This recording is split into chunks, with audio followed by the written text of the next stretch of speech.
Senhora presidente, caros colegas,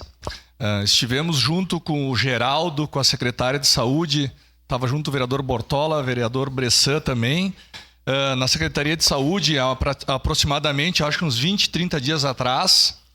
e nos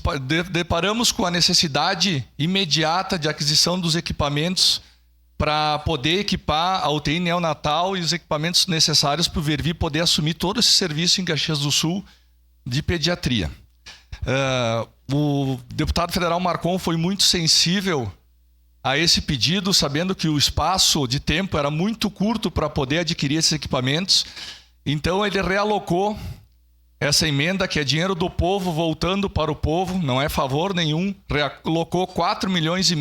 das suas emendas parlamentares junto ao Hospital Vervi Ramos para a secretária de Saúde poder fazer a aquisição desses equipamentos e a gente poder resolver de vez o problema que os equipamentos faltavam e era um valor significante que Caxias do Sul não poderia deixar de ter esses equipamentos para poder abrir a neonatal. Então, é o dinheiro do povo voltando para o povo, mas a gente tem que dizer que esse valor foi uma realocação das emendas do deputado federal Maurício Marcon. Muito obrigado.